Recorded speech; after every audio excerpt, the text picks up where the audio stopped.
আল্লাহ রাব্বুল আলামিন বলেন, আমি রাসূলের কাছে দুটো জিনিস দিয়েছি। আপনি যখন রাসূলকে মানবেন তখন রাসূলের দুটো জিনিস মানা লাগবে না? কতক্ষণ? আল্লাহ রাব্বুল আলামিন বললেন, কুল ইন কুনতুম তুহিব্বুনাল্লাহা ফাত্তাবিউনি ইউহিব্বুকুমুল্লাহ ওয়া ইয়াগফির লাকুম যুনুবাকুম ওয়াল্লাহু গফুরুর রহিম।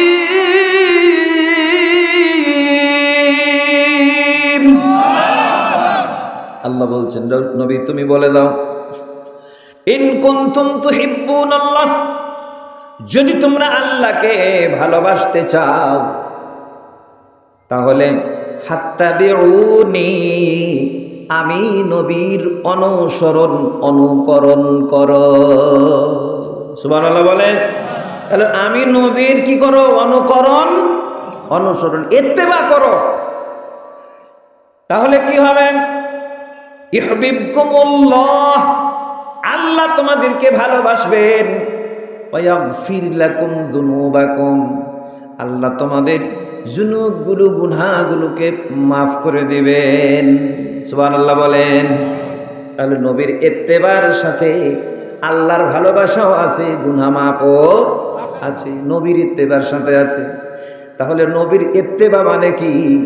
আমরা তো বলি নবীর ইত্তেবা করা লাগবে, নবীর অনুসরণ করা লাগবে। অনুসরণটা কি? আমাদের এলাকায় একটা স্লোগান আছে, সকল বিধান বাতিল করো, ওহির বিধান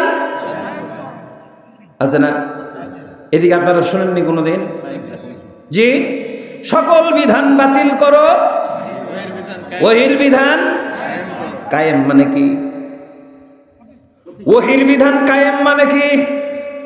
এই মিয়া, ওহির বিধান মানে কি? কয়েকটা আয়াত নাকি? ওহির বিধান মানে এই গোটা কোরআন, এটা ওহী কিনা? কথা কোন? তাহলে যদি ওহির বিধান কায়েম করা লাগে তাহলে চোরের হাত কাটার বিধান কায়েম করা লাগবে কিনা? যদি এটা কায়েম না থাকে বলেন দেখি ওহির বিধান কি কায়েম হলো? তাহলে সারা জীবন যদি আপনি যদি তাবলীগি ইজতেমা করেন আর বক্তব্য মারেন, সারা জীবন বক্তব্য দিবেন, ওহির বিধান কায়েম হবে নাকি? যতক্ষণ পর্যন্ত কায়েম করার জন্য কাজ না করবেন, আপনার রাজনৈতিক কোনো কর্মসূচি নাই, হুদ্দা হাওয়াতে ভাষায় আওয়াজ ফাল পাড়তেছেন, চিল্লাইয়া চিল্লায় লাফ মেরা মেরা উঠতেছেন আর বলতে সব বিধান বাতিল করো, ওহির বিধান কায়েম করো, এমনিতে কায়েম হবে নাকি? রসুলের ইত্তেবা মানে কি? আমার রসুল 13 বছর মক্কায় থাকলেন, 10 বছর মদিনায় থাকলেন। মদিনায় বদরের যুদ্ধে রসুল গেলেন আপনার লৌহ বর্ম পরে, মাথায় পাগড়ি পরে, লৌহ বর্ম লোহার পোশাক পরে নবীজি গেলেন। অমিয়া বদরের যুদ্ধে নবীজি গেলেন, ওহুদের ময়দানে গেলেন, নবীজির দাঁত ভেঙে গেল, মাথায় কড়া বিদ্ধ হয়ে গেল। আমার নবী মনে হয় ইসলাম কম জানতেন, এই জন্য মনে হয় মার খাওয়ার জন্য গেছিলেন। তোমাদের কর্মসূচি কোথায় আছে একটু জানতে চাই। আজকে উম্মাকে বিপদগামী করার জন্য কিছু আলেম আজকে দফাদারি নিয়েছে, টেন্ডারি নিয়েছে। আল্লাহর কসম, সাধারণদের গুনাহ হয়তো কম হবে, এই সমস্ত আলেম নামধারী লোকগুলোর গুনাহ কিন্তু বেশি হবে। এরা আগে দোজখে যাবে। আপনি লেখা রাখেন, আমি আবুল কালাম আজাদ বলে গেলাম। রসুলের ইত্তেবা মানে কি? আল্লাহ রাব্বুল আলামিন বললেন অনুসরণ অনুকরণ কি? হুয়াল্লাযী আরসালা রাসূলাহু বিল হুদা ওয়া দীনিল হক লিইয়ুযহিরাহু আলাদ-দীনি কুল্লিহি ওয়ালাউ কারিহাল মুশরিকুন। রাসূলের ইত্তেবা দেখেন, আমার সাবজেক্ট যেটা না, আমি এখানে আছি, এটার পরে আমি যাচ্ছি আমার মূল জায়গায়। সাবজেক্ট আমার এটা না। আল্লাহ রাব্বুল আলামিন বললেন রাসূল পাঠালাম, তিনি রাসূল প্রেরণ করেছেন বিল হুদা, হুদা সহ, ওয়া দীনিল হক, দ্বীন হক সহ। হুদা মানে কি আর দ্বীনে হক মানে কি? হুদা হচ্ছে আল কোরআনের প্রায় 55টা নাম আছে, তার মধ্যে একটা নাম হলো আল হুদা। কোরআনের নাম কি? হুদা। এটা হচ্ছে কোরআনের নাম। কোরআনের নাম হচ্ছে বুরহান, কোরআনের নাম হচ্ছে কোরআনুল মাজিদ, কোরআনের নাম হচ্ছে ফুরকানুল হামিদ, কোরআনের নাম হচ্ছে নূর, কোরআনের নাম হচ্ছে বুরহান। এগুলো সব আল কোরআনের নাম, কিন্তু আল্লাহ পাক হুদা নামটা দিয়েছেন। এজন্য আল্লাহ রাব্বুল আলামিন বললেন, শাহরু রমাদানাল্লাযী উনজিলা ফীহিল কুরআন হুদাল লিন্নাসি ওয়া বাইয়িনাতিন মিনাল হুদা ওয়াল ফুরকান। আরো জোরে বলেন আল্লাহু আকবার। মহান আল্লাহ বলেন, রমজান মাসে কোরআন নাজিল করেছি। ইন্নাহু লাকুরআনুন কারীম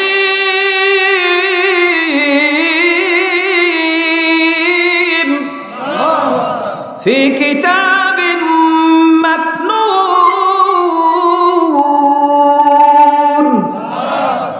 এগুলো কোরআন। আল্লাহ বলছেন, ইন্নাহু লাকুরআনুন কারীম ফি কিতাবিম মাকনুন, সংরক্ষিত কিতাবে লেখা ছিল, সেটা হলো লাউহে মাহফুজ। সুবহানাল্লাহ বলেন। বাল হুয়া কুরআনুম মাজিদ ফি লাওহিম মাহফুজ। কোরআনুল মাজিদ লাউহে মাহফুজে সংরক্ষিত। সুবহানাল্লাহ বলেন। ভাইরা আমার, কি বলছিলাম? আল্লাহ পাক কোরআন নাজিল করলেন, তিনি বললেন মানুষের জন্য কোরআন হলো হুদা, হিদায়াত। এরপরে আল্লাহ পাক বললেন, এই কোরআন সত্য, যত প্রকারের দলিল প্রমাণ আছে, ওয়া বাইয়িনাতিম মিনাল হুদা, হিদায়াতের সব উপকরণ কোরআনের মধ্যে বিদ্যমান। ওয়াল ফুরকান,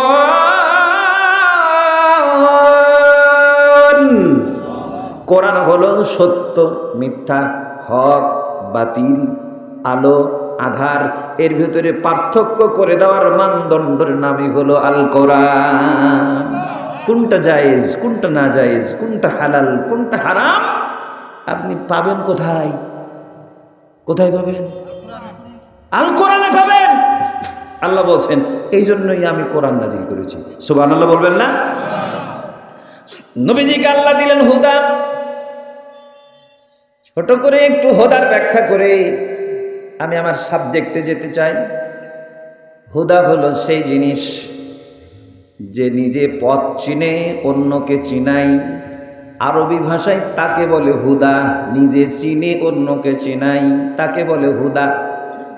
আপনার বেটা ঢাকা চিনে, আপনি যাবেন, বেটা আপনাকে সব চিনাবে, ঘুরাবে। এই জন্য বেটা হলো হুদা, মানে বেটা সব চিনে আপনাকে চিনাবে। আর বেটা যদি কিছুই না চিনে, আপনাকে কি চিনাবে? কিছুই চিনাবে না, মানে কজ্জল্লু ওয়াজল্লু। ও নিজেও হারাবে, আপনাকেও সাথে করে নিয়েই হারাবে। কথা কন ঠিক না ঠিক? এই জন্য কোরআন হলো হুদা, কোরআন হলো লাইট, নূর। কোরআন হুদা, নিজে পথ চিনে। কিসের পথ চিনে? এমিয়া জান্নাতে যাওয়ার পথ কোরআনে চিনে। কোরআন নিজে জান্নাত চিনে। আর আপনি যখন কোরআনের স্বাদ ধরবেন, এই কোরআন আপনাকে জান্নাত পর্যন্ত নিয়ে যাবে। কি যাবে না? এই জন্য কোরআনের নাম হুদা। আল্লাহ রাব্বুল আলামিন এই জন্য বলেছেন, فَإِمَّا يَأْتِيَنَّكُم مِّنِّي هُدًى فَمَن تَبِعَ هُدَايَ فَلَا خَوْفٌ عَلَيْهِمْ وَلَا هُمْ يَحْزَنُونَ। আল্লাহ কি বলছেন? আমার পক্ষ থেকে এসেছে হুদা। এই ফাইম্মা ইয়াতিয়ান্নাকুম মিন্নি হুদা, হুদা হুদা এসেছে। ফামান তাবিআ হুদায়া, যেই এই হুদা মানবে, হুদায়া ফামান তাবিআ মানে অনুকরণ অনুসরণ করবে হুদার। আল্লাহ বললেন ফালা খাউফুন আলাইহিম ওয়ালা হুম ইয়াহজানুন, ওর ভয়ও নাই চিন্তাও নাই, কারণ কোরআন এসেছে জান্নাত থেকে। আর যে সাথ ধরবে ওকে কোরআন সাথেই করে কোথায় নেবে? কোরআন কি জান্নাত চিনে? চিনে চিনে তাহলে কোরআন যদি জান্নাত চিনে, তাহলে কোরআনের সাথ ধরলে আপনাকে কোথায় নেবে? নিজেও চিনে, ওর সাথে যারা যাবে তাদেরকে ওই চিনানোর জন্য সাথে করেই নিয়ে যাবে। আল্লাহু আকবার বলেন। এজন্য এটার নাম কি? হুদা। জোরে বলেন, নাম কি? আল্লাহ বলেন আমি এই হুদা রাসূলকে দিলাম জান্নাতে নিয়ে যাওয়ার জন্য। আর কি দিলাম? ওয়াদিনিল হক, দিনে হক দিলাম, দিন দিলাম, তবে হক দিন। আমার ভাইয়েরা, দিন সমাজে মেলা আছে, এই জন্য দিন মানে ধর্ম, ওরা বলে দিন মানে ধর্ম, কিন্তু ইসলামকে দিন মানে ধর্ম বলা যায় না, কারণ ওদের গুলা ধর্ম, আমাদেরটা ধর্ম না, আমাদেরটা হলো দিন। আমাদেরটা নাম কি? আর ওদের গুলো কি? হিন্দুদের, খ্রিস্টানদের, বৌদ্ধদের, ইহুদিদের, শিখদের, ওদের সব ধর্ম। ধর্ম মানে কি? কিছু আচার অনুষ্ঠান ফলো করা লাগে। এই যে দুর্গা পূজা হলো, বড় করে বছরে একবার ঘটা করে উদযাপন করে, বছরে একবার। এটা হলো ওদের ধর্ম, এটা হলো ওদের কি? ধর্ম। এরপরে কালী পূজা, সরস্বতী পূজা, উমুক পূজা, তুমুক পূজা, ধর্ম। কিন্তু ধর্ম পর্যন্ত মন্ত্র পড়েও পর্যন্তই শেষ। ধর্মের কোনো কার্যক্রম সমাজে নাই, ওদের ব্যবসাতেও নাই, ওদের বাণিজ্যে নাই, ওদের অফিসে নাই, ওদের আদালতে নাই। কিন্তু আমার আল্লাহ পাক বললেন ইসলাম এমন একটা ধর্ম, এমন একটা দিন, যেই দিন সব জায়গাতেই থাকবে।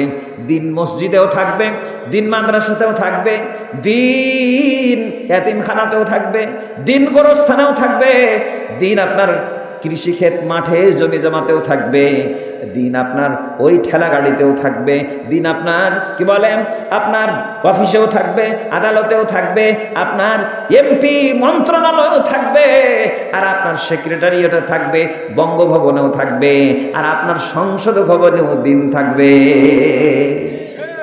কতক্ষণ ঠিক না ঠিক?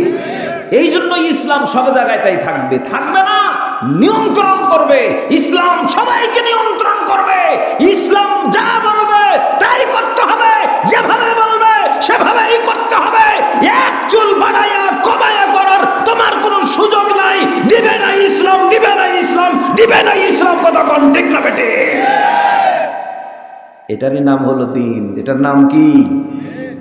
এই জন্য আল্লাহ বলেছেন ইন্নাদ-দীনা ইনদাল্লাহিল, আল্লাহর কাছে মনোনীত দিন, তার নাম কি? কতক্ষণ? আবার বলছেন আল্লাহ আল-ইয়াওমা আকমালতু লাকুম দীনাকুম, আমি তোমাদের জন্য তোমাদের দিনকে পরিপূর্ণ করে দিলাম। সুবহানাল্লাহ বলেন। তাহলে কোন দিন পরিপূর্ণ হলো?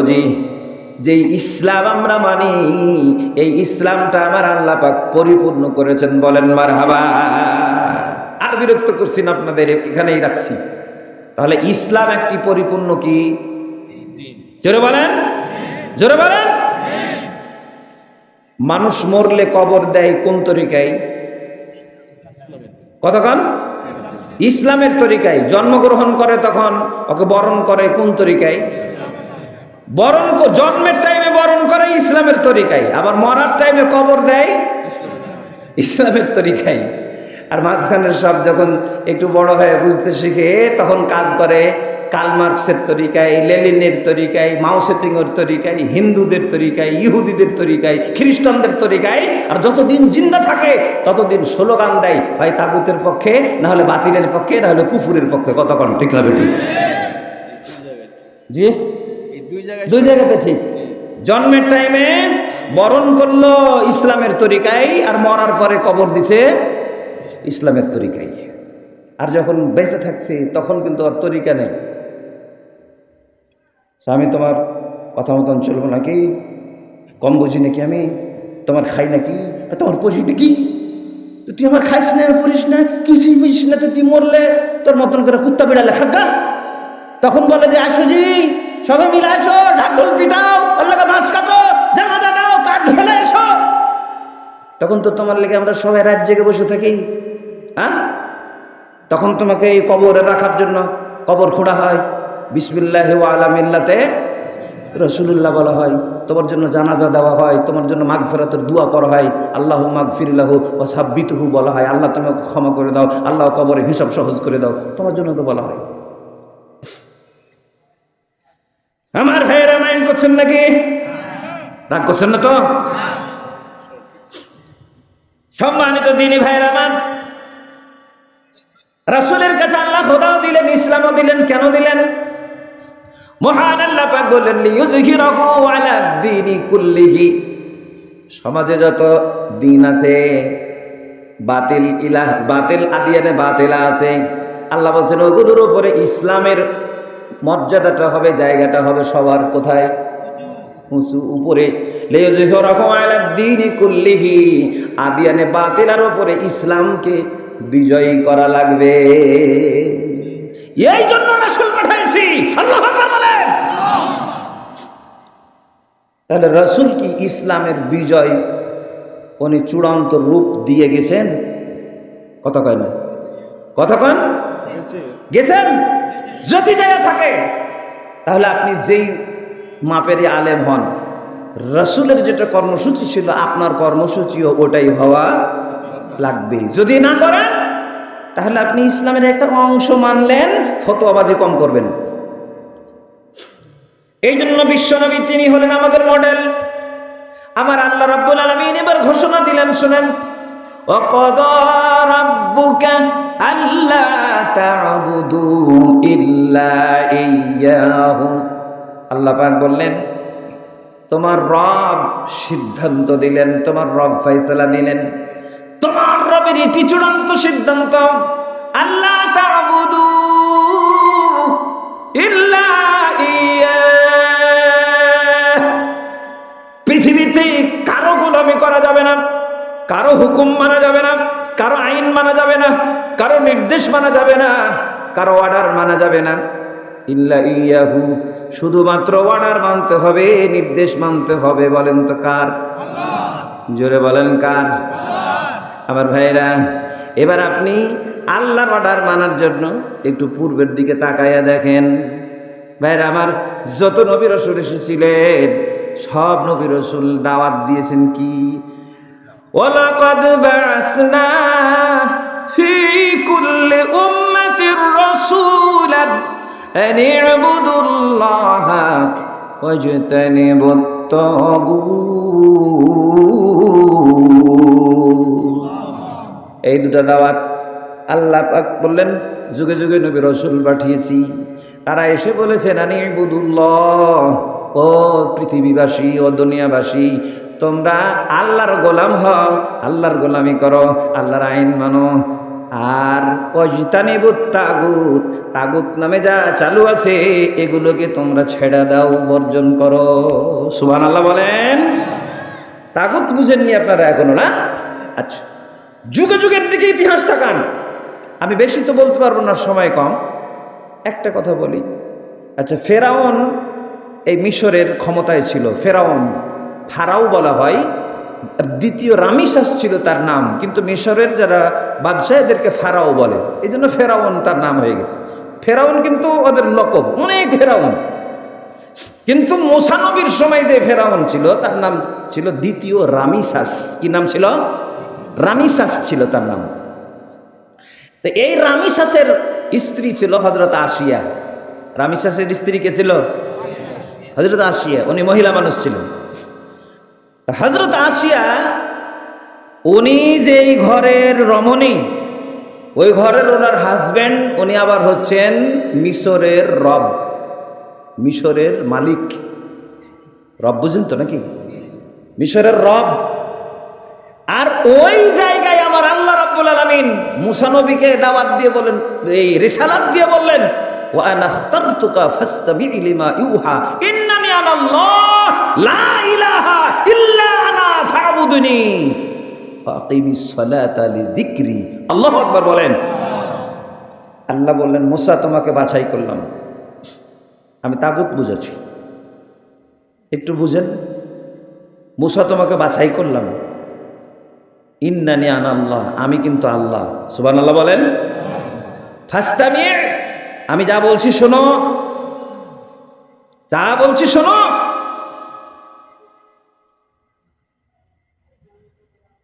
তখন আল্লাহ বললেন, ইযহাব ইলা ফিরআউনা ইন্নাহু তাগা, ফিরআউনের কাছে যাও, ও কিন্তু সীমা লঙ্ঘন করছে, তাগুত হয়ে গেছে, তগা, বিদ্রোহী করেছে, বিদ্রোহ করেছে, ওর কাছে যাও। মুসা নবী বলছেন, আল্লাহ তুমি আমাকে নির্বাচিত করেছো, এটা সঠিক, মেনে নিলাম, কিন্তু আমি হলাম মার্ডার কেসের আসামি, আর আমার রায় ঘোষণা করেছে ফেরাউন নিজে। ওর বাড়িতে আমি লালিত পালিত হয়েছি, আমি যদি ওর কাছে দাওয়াত নিয়ে যাই তাহলে প্রথমে আমার কল্লা উড়াবে। আমি যাই হোক, মুসা নবী তো খুব শক্ত মানুষ ছিলেন, রাগী ছিলেন, তারপরেও উনি বলছেন, আল্লাহ আমার কয়েকটা আরজি আছে, যাব আমি ফেরাউনের কাছে, কিন্তু আরজি আছে। বলছে, আরজি কি? রব্বিশ রহলি সদরি ওয়ায়াসসিরলি আমরি ওয়াহলুল উকদাতাম মিন লিসানি ইয়াফকাহু কওলি ওয়াজআললি ওয়াজিরাম মিন আহলি হারুনা আখি উশদুদ বিহি আজরি। সুবহানাল্লাহ বলেন। আল্লাহ বললেন, তুমি ওই বিদ্রোহ করেছে ওর কাছে, তুমি যাও, ওকে দাওয়াত দাও। তখন শর্ত দিচ্ছে কতগুলো দেখেন, আল্লাহ আমি যাব, তবে রব্বিশ রহলি সদরি, তুমি আমার বক্ষকে প্রসারিত করে দাও, অন্তরে ভয় আছে, ভয়টা দূর করে দাও। সুবহানাল্লাহ বলেন। অন্তরে ভয় আছে আমার, এটাকে তুমি প্রশস্ত করো। ওয়ায়াসসিরলি আমরি, আমার কাজকে তুমি সহজ করো, সহজ করে দাও। ওয়াহলুল উকদাতাম মিন লিসানি ইয়াফকাহু কওলি, আমার জবানের জড়তা দূর করে দাও, যেন আমার বক্তব্য, আমার ভাষা যেন ফেরাউন বুঝতে পারে। সুবহানাল্লাহ বলেন। ওয়াজআলনি ওয়াজিরাম মিন আহলি, আর আমার পরিবারের মধ্য থেকে ওজির, ওজির মানে হচ্ছে কি? প্রতিনিধি, মন্ত্রী।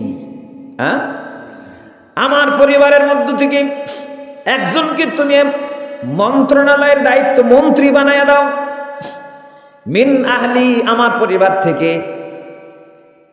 আল্লাহ পাক কাকে নেবে বলার আগেই তিনি বললেন, হারুনা আখি উশদুদ বিহি আজরি ওয়া আশরিকুহু ফি আমরি। সুবহানাল্লাহ বলেন। তিনি বললেন, আল্লাহ আমার ভাই হারুনকে আমার সঙ্গী দাও, আর আমার যে মর্যাদা আমার ভাইয়েরও সেই একই মর্যাদা দাও। সুবহানাল্লাহ বলেন। এখন মুসা নবীর মর্যাদা হলো উনি আল্লাহর পয়গম্বর, আল্লাহর নবী, আর হারুন উনি তো হলেন সাধারণ, কিন্তু মুসা নবীর বড় ভাই। উনি বললেন, আমার ভাইকে আমার সমমর্যাদা দাও। সুবহানাল্লাহ বলেন। জোর করে নবী নেবার মতন বলছে, জোর করে এমপি নিব, জোর করে। কার কাছ থেকে লিছে? জোরে বলেন। আপনারা মনে হয় আমার কথা বুঝতে পারছেন না নাকি? আরে জোর করে লিছে আল্লাহ রাব্বুল আলামিন।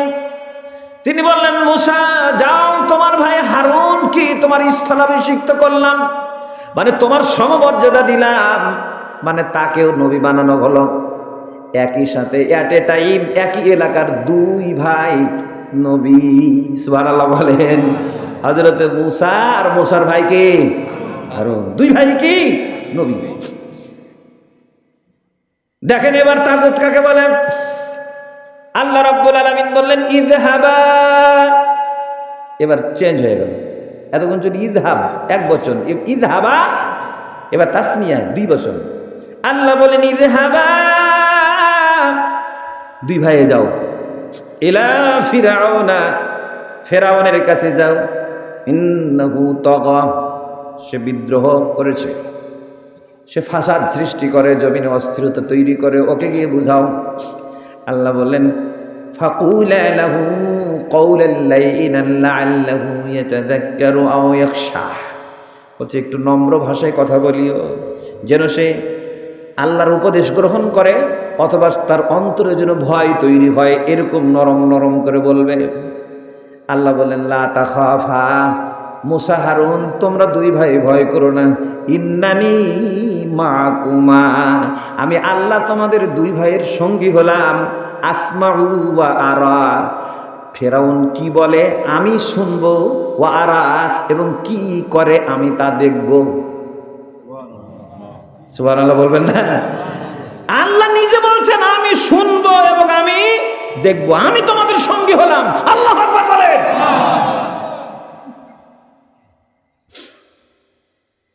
ইতিমধ্যে ফেরাউন ঘোষণা দিয়েছে আনা রাব্বুকুমুল আলা, আমি বড় রব। কিন্তু রুবুবিয়তের যে দাবি, সে দাবি তো সে পূরণ করতে পারে না। রুবুবিয়তের দাবি হলো চাহিদা মাত্র সমস্ত সৃষ্টির সব দাবি পূরণ করতে পারেন যিনি, তিনি হলেন রব। তাহলে সৃষ্টি তো শুধু মানুষ না, আরে একটা পিপিলিকা থেকে শুরু করে এই নদীর তিমি মাছ পর্যন্ত, জঙ্গলের হিংস্র প্রাণী বাঘ সিংহ পর্যন্ত সবই তো আল্লাহর সৃষ্টি। আর আমার আল্লাহ রাব্বুল আলামিন এই সমস্ত সৃষ্টিগুলোকে সমহারে চাহিদা মতো পূরণ করে, চাহিদা মতো তাদের দাবি পূরণ করে তাদেরকে রিজিকের ব্যবস্থা দেন। কতক্ষণ ঠিক না ঠিক? উনি তো রব। ফেরাউন নানা রব্বুকুল আলা দাবি করে ফেলেছে। তার ঘরে একজন তার স্ত্রী, তার নাম কি? কতক্ষণ? আপনারা জানেন ঘটনা, কাহিনী বলার উদ্দেশ্য না। হযরত আসিয়া বিট্রে করে বললেন আমি তোমাকে রব মানি না। তো বলছে তোমার রব কে? বলছে আল্লাহ। হ্যাঁ, ইতিমধ্যে ফেরাউন স্ত্রীর সাথে বাদানুবাদ, মুসা এবং হারুন 2 ভাই এসে দাওয়াত দিচ্ছে, রবের দাওয়াত। এবার ফেরাউন জিজ্ঞেস করলেন আমার রব্বুকুমা ইয়া মুসা, এই মুসা হারুন তোদের রবকে? তখন বলে রব্বুনাল্লাযী আ'তা কুল্লা শাইইন খালকাহু সুম্মা হাদা। যারা বলেন আল্লাহু আকবার। আমাদের রব তিনি, যিনি আমাদেরকে সৃষ্টি করেছেন আর হেদায়েত দিয়েছেন, সঠিক পথ বলে দিয়েছেন যিনি, তিনি আমাদের রব। জোরে জোরে বলেন আল্লাহু আকবার। আমার ভাইয়েরা, এই রবের এই ঘোষণা শোনার পরে বলেন তো ফেরাউনের রাগ কমলো না বাড়লো? আওয়াজ দিয়ে বলেন, কমলো না বাড়লো? কিন্তু মুসা নবী আর হারুন এবং ফেরাউনের ঘরের স্ত্রী হযরত আসিয়া যা বলেছিলেন তা ঠিক না বেঠিক ছিল? সত্য না মিথ্যা ছিল? কিন্তু সত্য বললেন এনারা, কিন্তু ফেরাউনের রাগ বেড়ে গেল। এই জন্য আমার আল্লাহ পাক বলেন ওয়ালা ইয়াজিদুয যালিমিনা ইল্লা খাসারা। আল্লাহ রাব্বুল আলামিন বললেন সত্য কথা শুনলে, হক কথা শুনলে কিছু জালেম আছে ওদের রাগ বাড়ে। এই রাগ বাড়ার দৃশ্য আমরা গত 16 বছর দেখেছি। কতক্ষণ ঠিক না বেঠিক? আপনি হক কথা বললেই মাহফিল বন্ধ, হক কথা বললে খতিব নামায় দেয়, হক কথা বললে ইমামতি বাতিল, হক কথা বললে রাতে ঘুমানো যায় না, হক কথা বললে আমার সভাপতি বললে আগে বলেছে মাহফিলে যেন হুজুর না আসে, তাকে নিষেধ করে দেয়। কারণ হুজুর মনে হয় ওর জমি দখল করেছে, মনে হয় ওর বেটিকে নিয়ে পালাই গেছে। তাহলে হুজুরের উপরে তো রাগ হলো যে কারণে ফেরাউনের রাগ হয়েছে আসিয়ার প্রতি, যে কারণে ফেরাউনের রাগ হয়েছে মুসার হারুনের উপরে, একই কারণে রাগ হয়েছে ফেরাউনের উত্তরসূরিদের আলেম উলামাদের উপরে। কি ঠিক না ঠিক? কিন্তু এবার বলেন দেখি, ফেরাউন রাগ করলো বলে মুসা নবীর মনে হয় দাওয়াত বন্ধ হয়ে গেল? হযরত আসিয়ার দাওয়াত মনে হয় বন্ধ হয়ে গেল।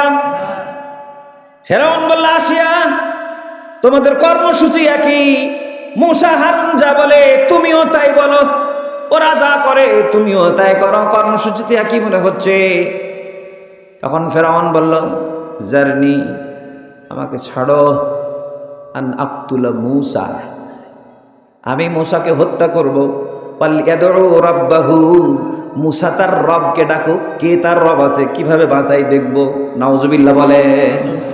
আমার ভাইয়েরা, আল্লাহর সাথে পাল্লা দিল, মূসা নবীকে হত্যা করার পায়তারা করলো। যখন পারল না, ঝাল কিন্তু নিজের বাড়িতে মিটালো। হযরত আসিয়ার উপরে জুলুম নির্যাতন চলল। হযরত আসিয়ার সামনে ওনার বাড়ির পালিত সন্তান ছিল, ওগুলোকে ধরে নিয়ে এসে ফুটন্ত তেলের ভিতরে চুবাইয়া দিল। একটা একটা করে চুবাইয়ার মারার বললে, আসিয়া এগুলোকে মারছি, তুমি রেডি হও। হযরত আসিয়া বললেন, যদি এই ফুটন্ত তেলের ভিতরে আমাকেও ফেলে দাও, আমি আল্লাহ রাব্বুল আলামিনের বিধান থেকে এক চুল দূরে সরব না। আল্লাহু আকবার বলেন। তাগুত ছিল কি ছিল না? ইমানদার ছিল কি ছিল না? আজকের কাহিনী এটা কোরআনে আছে। আমার আল্লাহ রাব্বুল আলামিন দাঁড়াইয়া এই ফেরাউন ফুটন্ত তেলের ভিতরে বাচ্চাগুলোকে ফেলে দেয় আর মাকে কষ্ট দেয়। এক পর্যায়ে বলল, যদি আল্লাহকে বাদ না দাও তাহলে তোমাকেও তেলের ভিতরে ছেড়ে দিব। এরপরে সিদ্ধান্ত চেঞ্জ করে বলল, আসিয়ার জন্য ফয়সালাটা একটু ভিন্ন হবে, ওকে এমন ভাবে মারবো, আযাবুন মুহিন, আযাবুন আলিম, ওকে দিব যন্ত্রণাদায়ক আযাব। যন্ত্রণাদায়ক আযাব কি? বলছে তিলে তিলে মারা, এটা যন্ত্রণাদায়ক আযাব। আর লাঞ্ছনাদায়ক শাস্তি, এটা হলো আযাবুন মুহিন। আর বড় আযাব তাকে বলে আযাবুন আযীম। এই জন্য কোরআনে আযাবুন আলিম আছে, যন্ত্রণাদায়ক আযাব। ফেরাউন বলল, আসিয়াকে যন্ত্রণাদায়ক আযাব দিব। করলো কি? আমার ভাইরা, একটা তক্তার ভিতরে পেরেক ঢুকায় দিল। পেরেক মানে ওই যে চান্দিওয়ালা কাঁটা ছিল না, এই চান্দিওয়ালা কাঁটা তক্তার ভিতরে ঢুকায় দিয়া, কাঁটাগুলো উপরের দিকে যখন মুখ হয়ে গেছে, হযরত আসিয়াকে ওই কাঁটার উপরে শোয়া দিয়া, চিৎ করে শোয়া দিয়ে উপর থেকে হাতুড়ির বাড়ি বাড়ি মেরে মেরে হযরত আসিয়ার যখন গোটা শরীর দিয়ে যখন কাঁটাগুলো ফুটে ফুটে বের হচ্ছে, তখন হযরত আসিয়া আমার রব, যাকে তিনি ইলাহ বলেছেন, যাকে রব বলেছেন, যাকে মুনিব বলেছেন, যার পক্ষে দাঁড়াইয়া হক কথা বলেছেন, তিনি তখন বললেন, রব্বি বিনিলি ইনদাকা বাইতান ফিল জান্নাহ ওয়া নাজ্জিনি মিন ফিরআউনা ওয়া আমালিহি ওয়া নাজ্জিনি মিনাল কওমিজ জালিমিন। হযরত আসিয়া বললেন, রব্বি, ও আমার রব, আমার মুনিব, রব্বি বিনিলি ইনদাকা বাইতান ফিল জান্নাহ, জান্নাতে তোমার কাছে আমার জন্য একটা বালাখানা বানাও, একটা ঘর বানাও। ওয়া নাজ্জিনি মিন ফিরআউনা, ফেরাউনের কর্মকাণ্ড থেকে তুমি আমাকে বাঁচাও। ওয়া আমালিহি, তার আমল থেকে আমাকে রক্ষা করো। ফেরাউনের অত্যাচার থেকে আমাকে বাঁচাও, তার আমল থেকে রক্ষা করো। হযরতে আসিয়া যখন আল্লাহর কাছে দোয়া করে করে বললেন, আমার আল্লাহ রাব্বুল আলামিন হযরতে আসিয়াকে ওই জুলুম থেকে হয়তো বাঁচালেন না, কিন্তু আল্লাহ পাক জান্নাতে যে বালাখানা বানিয়েছেন হযরত আসিয়ার চোখের সামনে। তাফসিরে এসেছে, যখন বালাখানা ধরা হয়েছে তখন এই কষ্টের কথা হযরত আসিয়া ভুলে গেছে। আল্লাহু আকবার। বাংলাদেশের জমিনে আমরা দেখেছি, আহারে, এই জাতির রাহবার, এই জাতিকে নেতৃত্ব দিয়েছে যারা সততার পরীক্ষায় পাশ করেছে, কোনো দুর্নীতি পায় নাই। কিন্তু হযরত ইউসুফ আলাইহিস সালামকে যেমন ভাবে তহমত দিয়েছিল, ব্যভিচারের তহমত, ঠিক একই তহমত দিয়ে বাংলার জমিনের শ্রেষ্ঠ সন্তানগুলোকে ফাঁসিতে ঝুলাইছে ফেরাউনের উত্তরসূরিরা। কোরআনের বুলবুলি আল্লামা সাঈদী সাহেবকে বিনা অপরাধে অপবাদ দিয়ে, তহমত দিয়ে 13 বছর জেলখানাতে রেখেছে। ইনজেকশন পুশ করে কোরআনের এই বুলবুলিকে শহীদ করেছে, তহমত দিয়েছে। তারা শহীদ হওয়ার আগে শহীদ নিজামী সাহেব তার সন্তানকে বলছেন, বাবা আমি তো আমার আল্লাহর কাছে যাব, কোন জামাটা পরে যাব বাবা, কোন পোশাকটা পরে যাব, লুঙ্গি পরে না পায়জামা পরে যাব বাবা? গোসল করে নিজেই পরিচ্ছন্ন হয়ে রবের কাছে হাঁটতে হাঁটতে যাচ্ছেন, হাসতে হাসতে যাচ্ছেন, আর বলছেন, বাবা অল্পক্ষণের মধ্যেই আমার রবের সাথে আমার মোলাকাত হবে। আল্লাহু আকবার বলেন। আমার ভাইরা, এই জমিনও আমরা দেখেছি, এই জমিনও আমরা দেখেছি হক এবং বাতিল দেখেছি, সত্য এবং মিথ্যা দেখেছি, ন্যায় এবং অন্যায় দেখেছি, জুলুম আর অবিচার দেখেছি, ইনসাফের ক্ষেত্রে বেইনসাফি দেখেছি, আমরা দেখেছি। আমি অনেক আগে একটা বই পড়ছিলাম, আফগানিস্তানে আল্লাহকে দেখেছি। তা আমি কেন যেন ওই বই অনেক দিন আগে পড়ে ভুলে গেছিলাম। পরে আমার বাংলাদেশের দৃশ্য দেখে আমার মনে হয়েছে আমরা বাংলাদেশে স্বয়ং আল্লাহকে দেখেছি, বাংলাদেশে আমরা আল্লাহকে দেখেছি। এমন কোনো পথ ছিল না, এমন কোনো ছিদ্র ছিল না যে ছিদ্রগুলো তারা বন্ধ করে রাখেনি, প্রত্যেকটা ছিদ্র বন্ধ করে রেখেছে। এমন কোন সংসার সাজিয়েছে, তাদের প্রতিপক্ষ হয়ে গেল কোরআনওয়ালারা, প্রতিপক্ষ হয়ে গেল পর্দানসীন মা বোনেরা, প্রতিপক্ষ হয়ে গেল দাড়িওয়ালা টুপিওয়ালারা, প্রতিপক্ষ হয়ে গেল আলেম ওলামারা, প্রতিপক্ষ হয়ে গেল হকপন্থীরা, প্রতিপক্ষ হয়ে গেল যারা সত্য কথা বলে তারা, ইমাম মুয়াজ্জিন মাদ্রাসার শিক্ষক, প্রতিপক্ষ হয়ে গেল। সব ছিদ্র বন্ধ করে দিয়ে ফেরাউনের মতো শুধু ডেট বাড়ায়, 21, 25, 27, 35, 41, 47, 61 বাড়তেই আছে, ডেট বাড়তে আছে। কিন্তু আমার আল্লাহ বলছেন, এই জমিন তো আমি কারো বাপের নামে লিখে দিইনি, এই জমিনের মালিকানা কার হাতে আছে গো? কথা কন। আমার ভাইরা, কত মায়ের চোখের পানি, কত বাবার তাহাজ্জুদের নামাজি রোনাজারি লম্বা কেরাত করে, কত আলেম ওলামা মাদ্রাসার ছাত্ররা হাফেজে কোরআনেরা রাত জেগে জেগে রাত 2টার পর থেকে তাহাজ্জুদ নামাজ পড়ে, লম্বা কেরাত দিয়ে পড়ে, কোনোতে নাজেলা পড়ে, আমার ভাইয়েরা দোয়া করতে থাকে। আমার এক ছোট্ট মনিকে দেখেছিলাম, নাম তার সুমাইয়া। ভাইরা আমার, যশোরে বাড়ি, রাজশাহী মেডিকেল কলেজ হাসপাতালে ভর্তি, ক্লাস 6-এর ছাত্রী, নাম তার সুমাইয়া। পা অসুখ হয়েছে, পাটা ফুলে গেছে, পায়ের এই নিচের অংশ পছন্দ ধরেছে। ডাক্তারে বলল, সুমাইয়া তোমার পাটা কেটে দেওয়া লাগবে। ওর বাবা আলেম মানুষ। আমার রাজশাহীতে আমি যে মসজিদে নামাজ পড়াই, জুম্মা পড়ল, জুম্মার নামাজ শেষে বললাম, হুজুর আপনি আমার ছোট ভাই, আমি আপনার থেকে বড়, আমার একটা দাবি আছে আপনার কাছে। বললাম, বলেন ভাই, কি দাবি নিয়ে এসেছেন? বললো, আমি আলেম মানুষ, জয়পুর হাটে বাড়ি, আমার মেয়েটা হাসপাতালে ভর্তি হয়ে আছে। হুজুর যদি আপনি একটা নজর আমার মেয়েটাকে দেখতে যাইতেন আমি খুব খুশি হতাম। কতটুকু আবেগ আর দাবি নিয়ে বলল। নামাজ শেষ করে আমি চলে গেলাম হাসপাতালে। আমি যখন বেডের সামনে যাচ্ছি, ছোট্ট সুমাইয়া আমাকে দেখে সালাম দিয়ে বলছে, হুজুর আসসালামু আলাইকুম। আমি বললাম, সুমাইয়া কেমন আছো? হাসি মুখে বলে, হুজুর ভালো আছে। ডাক্তার নার্সেরা দাঁড়ানো আছে, সবাই বলল, সুমাইয়া কথা বলো না, তোমার কষ্ট হবে, কারণ পায়ে পছন্দ ধরে গেছে। ডাক্তার বলল কেটে ফেলে দিতে হবে, কাটার জন্য রেডি হচ্ছে, হাঁটু পর্যন্ত পা কেটে দিতে হবে। আমার ভাইরা, আমি শুধু গিয়ে বললাম, সুমাইয়া আমার প্রতি তোমার কিছু বলার আছে? তো বললো, হুজুর আমার একটা জিনিস বলার আছে, আপনার বাড়িতে রান্না করা খাবার আপনি আমাকে খাওয়াবেন। আমি শুনে আমার চোখ দিয়ে পানি বের হয়ে গেল। আমি বললাম, আমি কথা দিলাম আমি এখনই বাসাতে যাচ্ছি, রাতে তোমার জন্য খাবার নিয়ে আসবো। আমার ভাইরা, ডাক্তার বলছে সুমাইয়া মুখ বন্ধ করো, কষ্ট হবে তোমার। সুমাইয়া সেদিন বলল, আমার এই কষ্টকে আমি কোনো কষ্ট মনে করি না।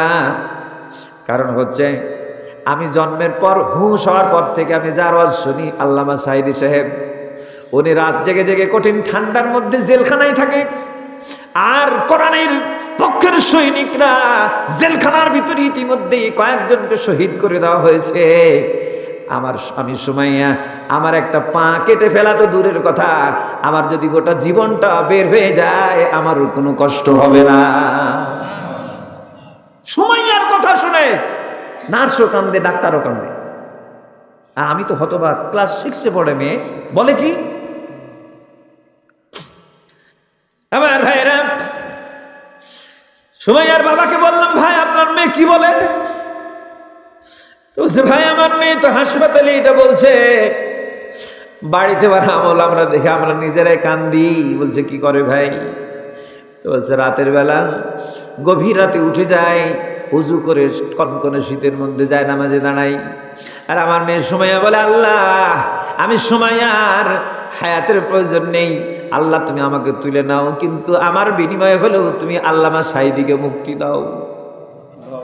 আমার মেয়ে বারে বারে এই কথা বলে, হুজুর কান্দে, আমরা ঘুম ভেঙে যায়, আমরাও কান্দি। ও আমার দিদি ভাইরা, আমি বিনয়ের সাথে অনুরোধ করি, কত মায়ের চোখের পানি, কত বাবাজি তাহাজ্জুদের নামাজের নাজারি, মাদ্রাসার ছাত্র আলেম ওলামাদের দোয়া, আমার মা বোনদের দোয়া, পদ্মনসীন বোনদের দোয়া, ভাইদের দোয়া, হাফিজে কোরআনদের দোয়া আছে। এই জন্য মানুষে যা চেয়েছে তার থেকে আমার আল্লাহ রাব্বুল আলামিন শত গুণে বেশি দিয়েছে। এই কথা কোন ঠিক কিনা?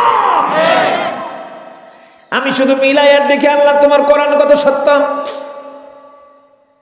ফেরাউন বলেছিল, লাউ কাত্তা'আন্না আইদিয়াকুম ওয়া আরজুলাকুম মিন খিলাফিন ওয়া লাউসাল্লিবান্নাকুম ফি জুযূ'িন নাখলি। ফেরাউন বলেছিল, আমি তোমার হাত কেটে দিব, বিপরীত দিক থেকে পা কেটে দেব, আর খেজুরের গাছে ঝুলাইয়া ঝুলাইয়া আমি ফাঁসি দিয়ে মারব। ইমানদারদেরকে শহীদ করলাম, হাত কাটলো, পা কাটলো, জুলুমের ত্রাসের রাজত্ব তৈরি করলো, দীর্ঘ পথ পাড়ি দিল, ইমানদারকে শহীদ করলো। কিন্তু ইমানদার দমে যায় না, ইমানদারের সংখ্যা কমে না, এত মারে কিন্তু সংখ্যা বাড়ে। আমার ভাইরা, আমরাও দেখেছি 17 বছর মারলো গো, ফাঁসি দিল, জেল দিল, জুলুম দিল, মামলা দিল, হামলা দিল, কিন্তু যুবকেরা দমে না, এত মারে তারপরেও যুবকেরা আমাদের দলে যায় না, কোরআনের দলে আসে। কতক্ষণ ঠিক কিনা? এ মিয়া, আপনাদের দুয়া কাজে লেগেছে, এটা সত্য। তবে যুবকদের যদি চেতনা 71-75-এ সীমাবদ্ধ থাকতো তাহলে 24 পাইতেন না। কতক্ষণ ঠিক না বেটি? এরা 71-75-এর চেতনায় ধ্বজাধারী চেতনাকে লালন করে নয়, বাংলার দামাল সন্তানেরা, যুবকেরা, এরা কোরআনের চেতনা, ঈমানের চেতনা ধারণ করেছে। কতক্ষণ ঠিক না বেটি?